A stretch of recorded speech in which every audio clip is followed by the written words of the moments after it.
Have you ever had the situation where you have a huge motivation to start painting, but then you open your canvas and then you have no ideas what to start painting? I had a really clear idea what I wanted to do in this thing. I wanted to go outside and do some plein air painting. But just that morning, when I was supposed to leave, the heaviest rainstorm started, and it has been going on now for the entire week.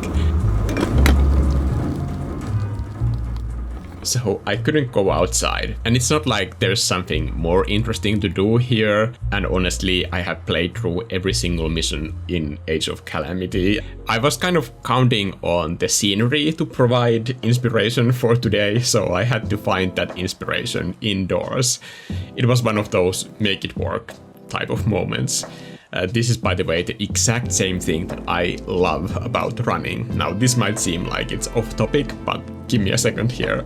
Through running, I found that perceived limits and boundaries on what you can do mentally or physically, they always appear way earlier than when the actual limits and boundaries do. Obviously, my love for running hasn't made me a fast runner, but I still love those moments when a difficult run makes me go through all of my own motivational tricks until something works. For example, in this case, if I don't paint something, I'll have nothing to show for it. I could make a video about complaining how it's raining, but that would be pretty pointless and boring. Because if anyone knows me at all, they know that I love rain, and I love the sound of rain, and I can't think of anything better than to spend the day inside, drinking coffee, and apparently also painting it. I have this coffee mug, but this wasn't super inspiring, so I decided to use it as a reference and as an inspiration and make my own type of cup that would kind of look a bit more inspiring to me. But I also had these flowers that I had bought for my workroom. I feel like I should explain that somehow, but I just had flowers that I bought for myself. That's the whole story behind it. So I decided to use them as a reference too and make a painting out of this whole thing. By the way, you don't see it in this camera angle, but these flowers are in a glass jar right next to this tablet as I'm painting this thing. So I am using them as a reference for this whole painting. When I started putting the elements together, it was surprisingly complex. And I remember thinking about this advice that I just gave on this video tutorial series that I'm making, where I am suggesting to use a single object. And I want to reiterate that what I said in that tutorial, whenever you get to see it, I mean it word for word. Do not, under no circumstances, do this when you do that exercise. It's a good exercise, but it's important to go as simple as possible. So I had all of these different elements, and it was surprisingly tricky to get everything in place and to make the composition work. And I really made myself work in the beginning phases. Just getting started was like really challenging on this painting. Even if it's just a simple coffee cup, but at least for my skill level, this was a lot to put together all at once. But it was a fun challenge. I think the challenge in these sort of situations notifies me that, hey, you're learning new things, and this is the exact reason why you are doing this. So when something feels difficult, don't run for it. Take it as a sign that like, okay, I am doing this and I need to be doing this because obviously I'm learning at the same time.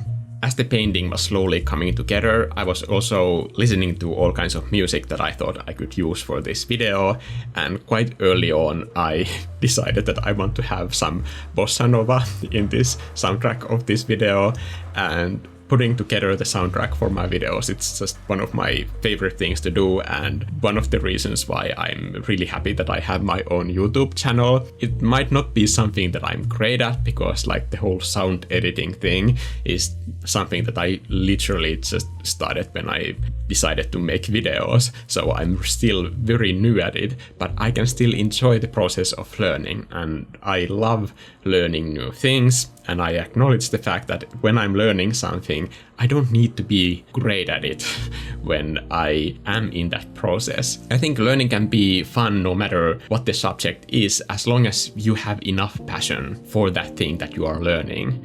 And this got me thinking about how beginners tend to misunderstand what an artist's life really is like. Because I've gotten so many questions, especially recently, about how I can learn painting quicker. One guy in a live stream even said that I need this learning part to be quick for me. And that honestly got me so by surprise that I was completely speechless, and I had no advice to give to that person at that moment. But now that I've had a few weeks to think about it, I am still somewhat surprised that somebody would say that. But these people who view the learning process as something to get through are at some point going to face the reality that this journey that they have started, this is it. This is literally the end goal. You can start by making basic studies to start the learning process, but in 20 years, you will still be doing studies because you will still be in the learning process. This is the path. You have arrived. There is no destination. Every teacher that has helped you along the way, they are also on their own roads of learning. And all those artists that you look up to right now, they are also in the learning process to express their own message with each piece that they make and finish. So please don't try to run away from that road, because there's so much good stuff in there in that learning process, because when you discover new ways of expressing yourself, that is always going to expand your own vocabulary in how you can express yourself through your art. So don't think of the learning process as something that is a nuisance and something that needs to be processed through as fast as possible, and then you will never return to it again. The learning process can help you in endless ways to express who you are and what you have to say. So please embrace it and enjoy it, because that process can be incredibly fun if you let it be fun for you. For every artist, the journey starts after they stop trying to get rid of this learning process and embrace the fact that there will always be an endless amount of things to learn. And the only way to make any progress is just through endless repetition and practice. That doesn't mean that you can't make work along the way. Finished work, good work, great work even. But some work is just going to be there as your own stepping stone to the next thing that you're going to make. And that's fine, because at that point you understand that the road is the destination, but you decided to walk on it anyway. After I finished painting this cup of coffee, I went out for a run. It was still raining, like heavy rain, but that's only a perceived obstacle. It's not a real one. Thanks for watching this video. I'm Mikko. Go make some art, and I'll see you guys in the next video. Bye!